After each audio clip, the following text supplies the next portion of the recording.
Hi everyone, this is ARRR from the YouTube channel StarPath Academy, and today I want to talk about a very important person who passed away recently when it comes to geopolitics, of course.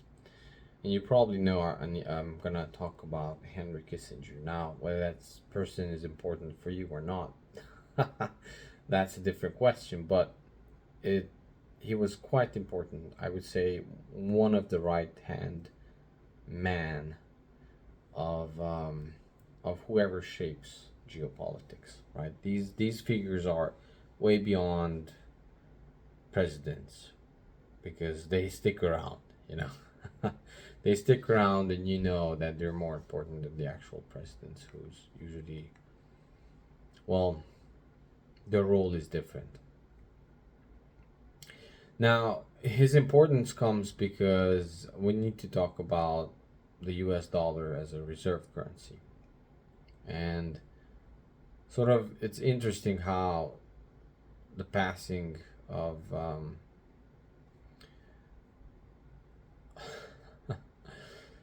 the passing of Henry Kissinger kind of marks almost like the end of a period, to almost to the spot, right? So let's go back to the US dollar as a world reserve currency. So it was established in 1944 in the Bretton Woods Agreement, right? That the US dollar would be backed by gold. I think it was pegged at $35 per ounce. Yeah, I'm pretty sure. So $35 per ounce it was pegged at, and it was freely exchangeable, right? Back and forth between them. Those who are old enough, right? Some of you may remember, and you can probably tell me more about that life. But before 19, that was true until 1971, until Nixon um, depegged depegged the U.S. dollar, and ever since that, um, the U.S. dollar has been called a free floating currency, which of course it wasn't. It was probably free floating until 1975, right? When the um, the agreement of the US dollar being the only currency to buy oil from at least Saudi Arabia and the OPEC nations, where they agreed to price their oil exclusively US dollars, happened. So since that, and in the importance of Henry Kissinger was that he was instrumental in putting this deal together. The the thing is that there was a second part of that agreement, right? Actually, I think it was three parts. So the first part was the oil producing nations have to price their oil in US dollars. Therefore, essentially giving giving reason other nations to um, keep US dollars or buy US securities, because just how you need to pay your taxes in US dollars, that's because, I mean, that because of that, it gives the US dollars a lot of value because you're physically forced to pay taxes in US dollars. That is why you need to have some, right? If not, maybe you don't even need it. But you do need it for taxes. But on the global scale, people need it, or countries or nations needed it because that's what they were purchasing oil with. Now that was true for a long time. The second part of the agreement was that the Saudis would invest their surplus oil proceeds in U.S. debt securities. That's quite important to make sure that um, it is circled back. It is circled back and washed through the system.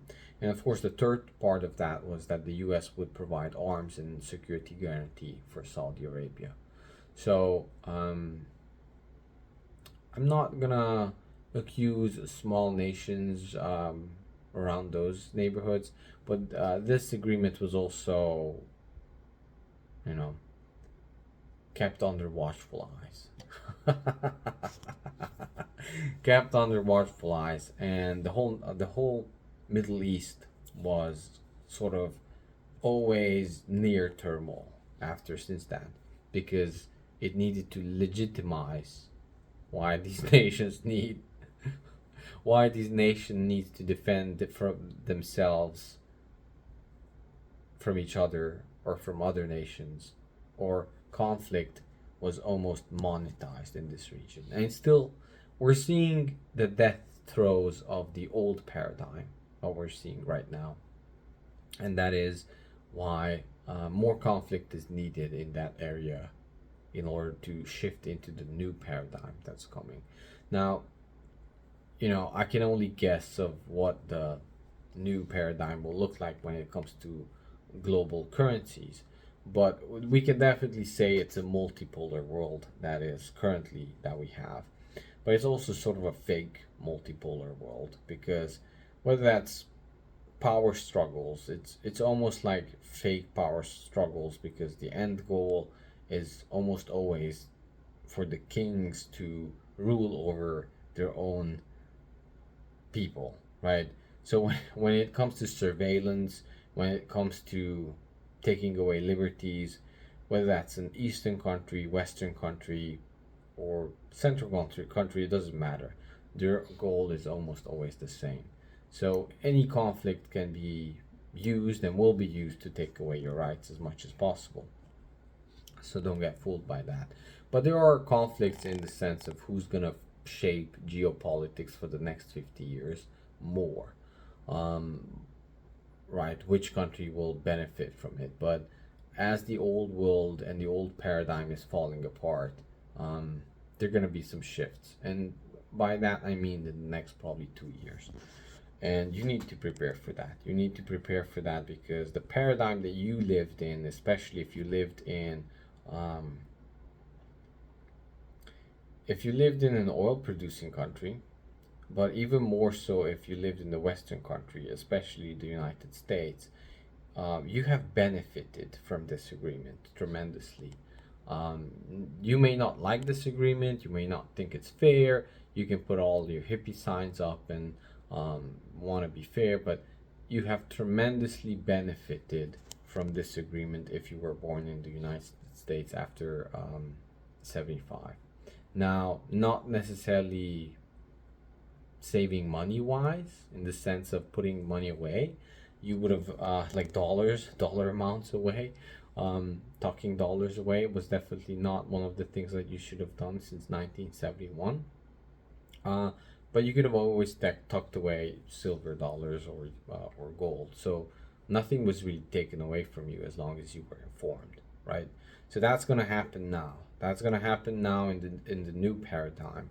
So the thing is, though, is that this wind of always expanding U.S. debt will no longer be there, because there are many pacts, just like Pan Asia Trade Pact and other pacts that are happening between countries where it's gonna look like a different world for sure, and not necessarily that because they are against the U.S., but they are very aware of the shifting tides basically, and that is sort of like the BRICS nations and the Belt and Road Initiative and all of that good stuff that has been happening.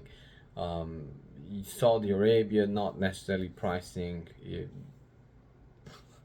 oil in US dollars for China and so on and so forth. US and Russian relationship souring, um, US seizing Russian assets. It's just a different world out there than it was 10 years ago, and you need to prepare for that. Now, with that, all of that said, I'm not going to be predicting like valuations of what's going to be worth what.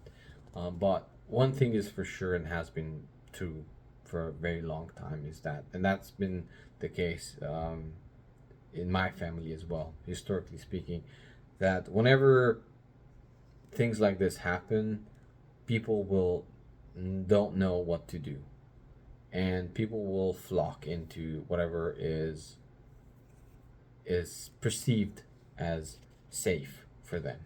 So the US dollar is going to be perceived safe for some people, but you can already see that the rise in price of silver and gold has happened, and it's going to continue to happen.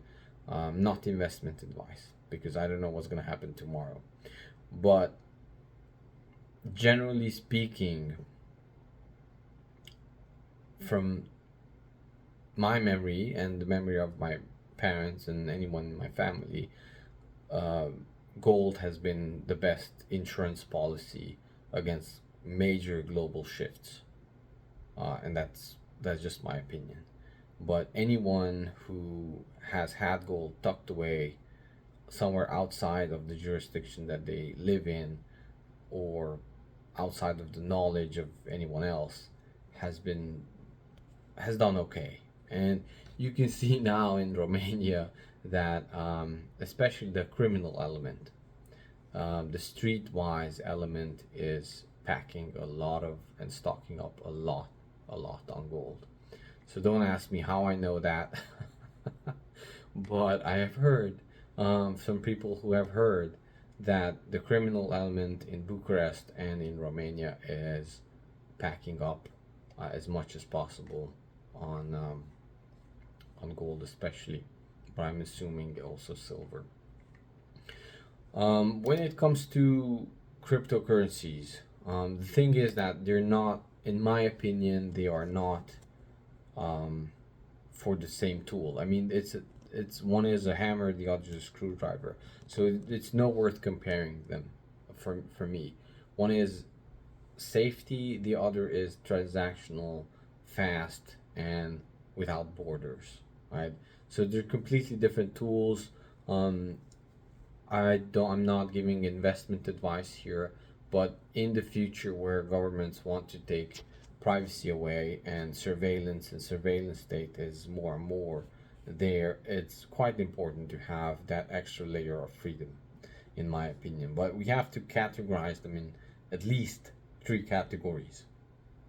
So one is going to be crypto assets that are meant to be as investment vehicles for larger institutions, where they want to park money and they want to gamble your money away, your pension away, and they cannot move into anywhere. So that's why all these ETFs and crypto ETFs are happening, because that's one category. They want to move stuff in there, and um, nation states won't care about that too much, because um, it's just going to be ETFs, and they're going to be, in my opinion, they don't care too much about it.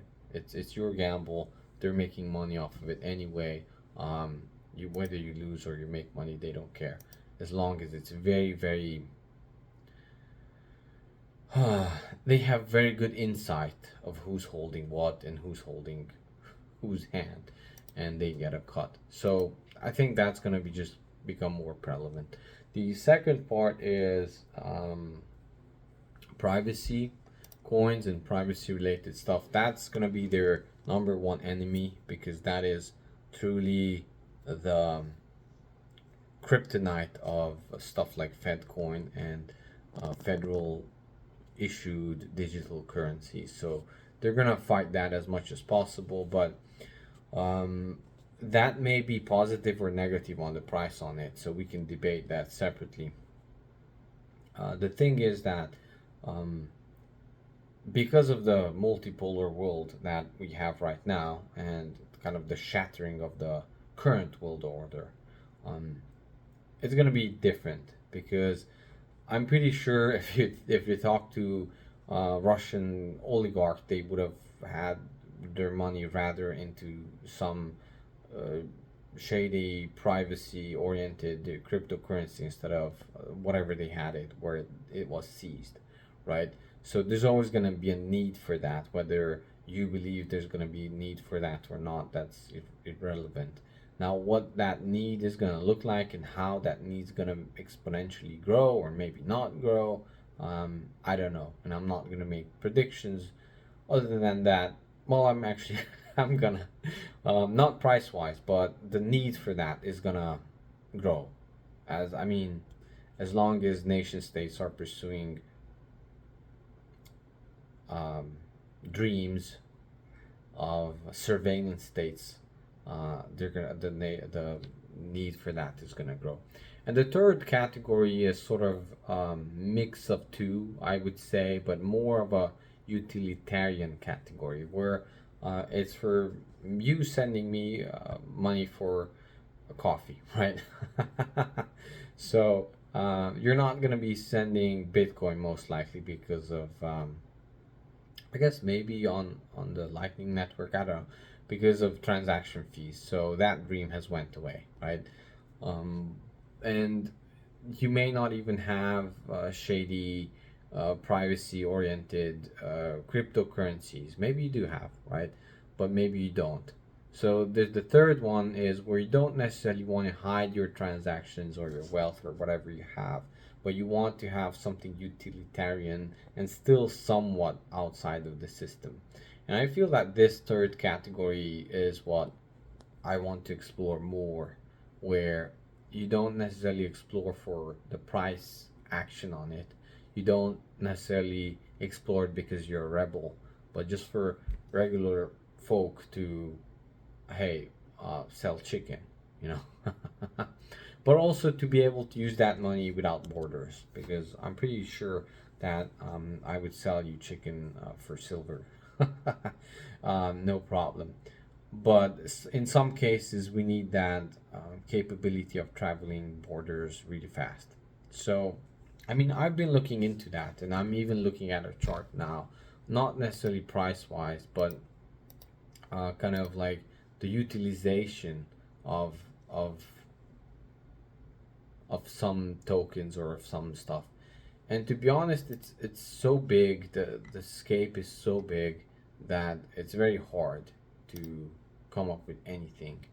But there are sort of sweet spots, right? So not so long ago, well, let's not go into that. And again, not investment advice. I'm not giving you anyone investment advice. I'm just exploring because in the world that we are heading in, you need to be able to hold the trees with your both hands and both feet and anything else you can because the winds are picking up. And you want to be, I don't want to say diversified, but you want to be able to take on opportunities that this world will give you because it's going to give you a lot. Changing worlds and changing environments gives a lot of opportunities for people who are out there. And yeah, um, look at it from all of the angles. Look at it from all of the angles, and think about these three categories and where you can put some attention in, right? So that was it for today's video, but let me know if you're interested in any of the topics that we have discussed today, and we can discuss it more. All right, bye.